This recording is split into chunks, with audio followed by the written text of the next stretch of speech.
नमस्कार साथियों, मैं doctor Manoj Ahuja Ahuja news channel में आपका हार्दिक अभिनंदन करता हूं। आहूजा न्यूज बुलेटिन देखने से पहले हम आपको बता दें, हमारा न्यूज चैनल कोई प्रोफेशनल चैनल नहीं है। कानून की विशेष जानकारियां दिखाना, मौजूदा विधानसभा से संबंधित महत्वपूर्ण खबरें दिखाना और हमसे जो लोग जुड़े हुए हैं, हमारे सब्सक्राइबर्स, हमारे मित्र, हमारे शुभचिंतक, उनसे जुड़ी हुई महत्वपूर्ण खबरें दिखाना हमारे आहूजा न्यूज चैनल की पहली प्राथमिकता में शामिल है।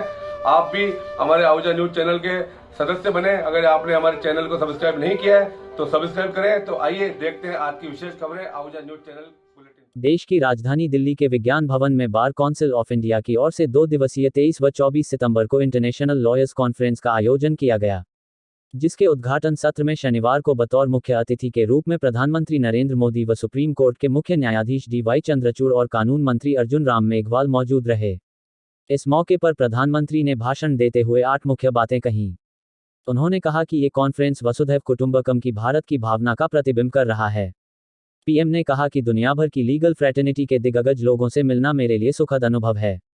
इस कॉन्फ्रेंस के लिए यूके, कॉमनवेल्थ और अफ्रीकी देशों के डेलीगेट्स भी हिस्सा ले रहे हैं। एक तरह से इंटरनेशनल लॉयर कॉन्फ्रेंस वसुधैव कुटुंबकम की भारत की भावना का प्रतिबिंब बन गई है। देश निर्माण में लीगल फ्रेटर्निटी की बड़ी भूमिका। पीएम बोले, किसी भी देश के निर्माण में वहां की लीगल फ्रेटर्निटी की बहुत बड़ी भूमिका होती है। भारत में वर्षों से ज्यूडिशरी और बार देश की न्याय व्यवस्था के संरक्षक रहे हैं। कुछ ही साल पहले भारत ने अपनी आज़ादी के 75 साल पूरे किए हैं। आज़ादी की लड़ाई में लीगल प्रोफेशनल्स की बहुत बड़ी भूमिका रही है। इस मौके पर पीएम ने कानूनी कार्रवाई को लोगों के लिए आसान बनाने के बारे में भी बात की। उन्होंने कहा कि आम लोगों को भी कानून अपना लगना चाहिए। देश की पंचायतों में इसका उदाहरण मिलता है। उन्होंने कहा कि सरकार भारत में नए कानून बहुत ज़्यादा सरल बनाने की दिशा में काम कर रही है। पहले किसी भी कानून की ड्राफ्टिंग बहुत कॉम्प्लेक्स होती थी। सरकार के तौर पर अब हम भारत में नए कानून बहुत ज़्यादा सरल बनाने की दिशा में काम कर रहे हैं। जितना ज़्यादा हो सके इसे भारतीय भाषाओं में लाने का प्रयास कर रहे हैं। डेटा प्रोटेक्शन लॉ से हमने इसकी शुरुआत की है। डॉक्टर मरीज की भाषा में बात करें तो बीमारी वहीं खत्म हो जाती है। पीएम ने कहा कि CJI चंद्रचूड़ जी ने भी कहा था कि हम आम लोगों की भाषा में अदालती फैसले उपलब्ध कराएंगे। देखिए, इतने से काम में 75 साल लग गए और इसके लिए भी मुझे आना पड़ा। मैं भारत के सुप्रीम कोर्ट को इसके लिए बधाई दूंगा। उसने अपने फैसलों को कई स्थानीय भाषाओं में भी अनुवाद करने की व्यवस्था की है।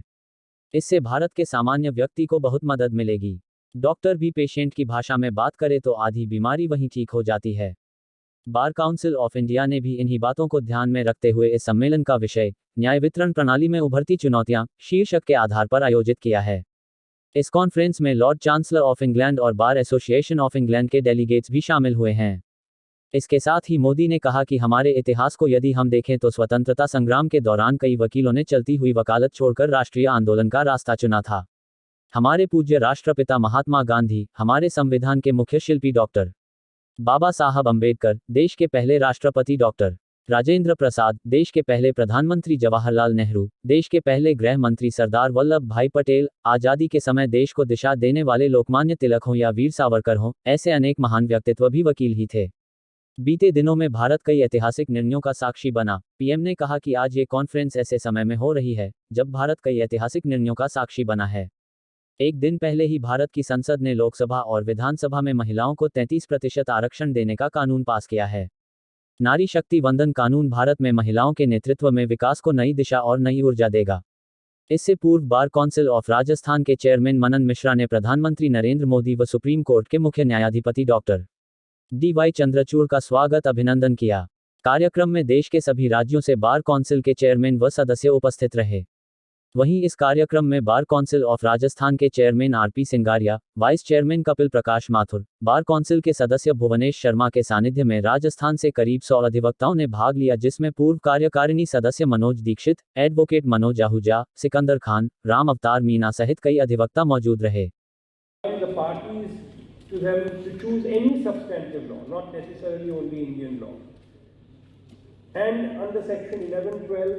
Only the Supreme Court can appoint arbitrators when you come to international commercial arbitration. The other thing that the 2015 amendments did was to incorporate into our law as statute the famous IBA rules on conflict of interest. So the red, orange and green lists have actually been made part of our statute. And I think we are the only country in the world that has done this.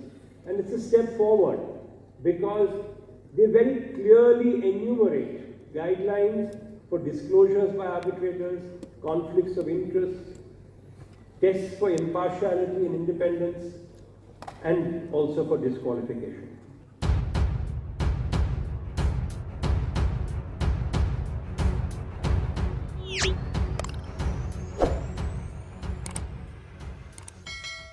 शनिवार को पुष्कर अजमेर अखिल भारतीय अधिवक्ता परिषद राजस्थान क्षेत्र का 2 दिवसीय क्षेत्रीय आयाम अभ्यास वर्ग बजाज लेक पैलेस पुष्कर में आयोजित किया जा रहा है।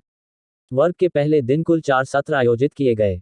क्षेत्रीय स्तर के अभ्यास वर्ग में राष्ट्रीय, क्षेत्रीय व प्रांतीय स्तर के कार्यकर्ता उपस्थित हुए।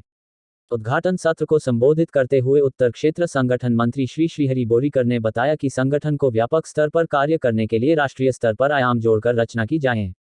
बोरीकर ने जिला स्तर तक संगठन इकाई की रचना व कार्यकर्ता निर्माण सहित न्याय को सुगम बनाते हुए अंतिम व्यक्ति तक पहुंचाने के लिए न्याय केंद्र की स्थापना करने की जानकारी दी। वहीं दिल्ली विश्वविद्यालय की विधि विभाग की प्रोफेसर डा. सीमा सिंह ने विषय रखते हुए संविधान में भारतीयता व भारत की विधि अवधारणा को विदेशी न्यायविद द्वारा जारी विधि अवधारणा से पहले विचार करते हुए न्यायालय को आदेश जारी करने की अपेक्षा की, जिससे कि हमारी संस्कृति व विचार, न्याय की अवधारणा को अंतिम व्यक्ति तक उपलब्ध कराने के सिद्धांत को व्यवहारिक रूप से किया जा सके। भारत का इतिहास, भारत का साहित्य, भारतीय महापुरुषों का आचरण लागू हमारे न्याय अवधारणा में दिखाई नहीं देता है। इस सत्र में मंच पर राजस्थान क्षेत्र के क्षेत्रीय मंत्री कमल परसवाल, राष्ट्रीय कार्यकारिणी के सदस्य परिमल भाई पाठक व क्षेत्रीय आयाम प्रमुख बसंत कुमार विजयवर्गीय, ललित कुमार पुरोहित व विनोद कुमार गुप्ता उपस्थित रहे। मंच संचालन अधिवक्ता परिषद चित्तौड़ प्रांत के प्रांत मंत्री उमरदान सिंह लखावत ने किया।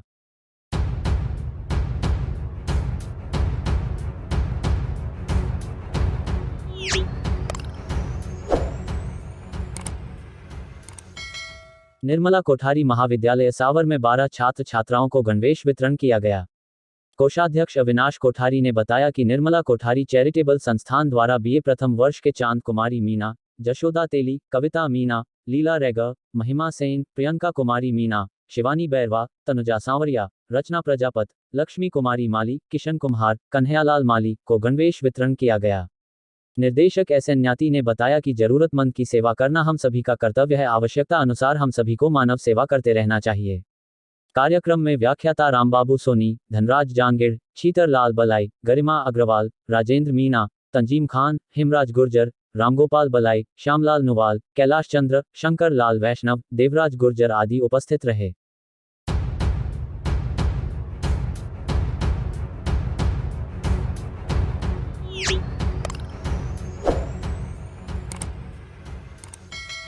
केकड़ी लायंस क्लब केकड़ी द्वारा राजकीय जिला चिकित्सालय में फल फ्रूट और बिस्किट वितरण किए गए।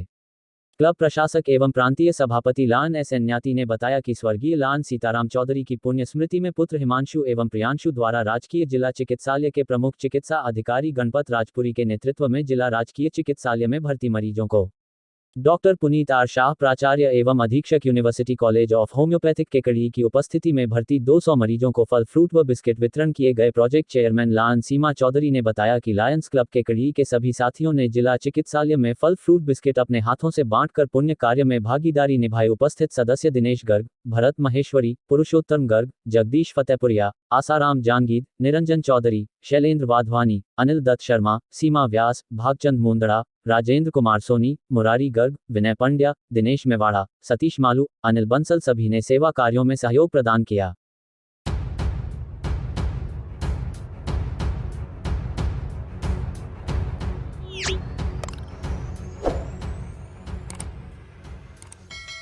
जिला पुलिस की स्पेशल टीम ने आपराधिक गतिविधियों पर लगान लगाने के विशेष कार्रवाई करते हुए छक्का दाना से जुआ खेल रहे 14 सटोरियों को गिरफ्तार किया है। पुलिस ने दांव पर लगे 1,35,000 रुपए भी बरामद किए हैं। जिला पुलिस अधीक्षक राजकुमार गुप्ता ने बताया कि पुलिस उप अधीक्षक संजय सिंह चंपावत के सुपरविजन में जिला स्पेशल टीम ने माली मोहल्ला सरवाड़ में कार्रवाई की तथा छक्का दाना से जुआ खेल रहे कुल 14 जनों को धर दबोचा। पुलिस के अनुसार जुआ एक्ट के तहत सरवाड़ निवासी अब्दुल कयूम पुत्र सिकंदर खान, सलीम उर्फ बाबा धूम पुत्र मुश्ताक, प्रेमचंद जीनगर पुत्र पूनमचंद कच्छावा, यूनुस मोहम्मद गुराक पुत्र छोटू गुराक, एस के मोमीन पुत्र मन्नान अली, रसीद पुत्र अब्दुल हकीम, गनी खान पुत्र इस्माइल पठान, मोहम्मद पनवार पुत्र अब्दुल सकूट, जितेंद्र माली पुत्र गोपाल, मोहम्मद अजीज पुत्र अब्दुल हकीम, जिमल पुत्र बाबू मोहम्मद, इस्माइल पुत्र अलादीन व सद्दाम हुसैन और फन्ना पुत्र अब्दुल रज्जाक एवं शिवनगर के कड़ी निवासी सुरेश साहू पुत्र रामस्वरूप साहू को गिरफ्तार कर जुआ सट्टा की रकम जब्त की गई है।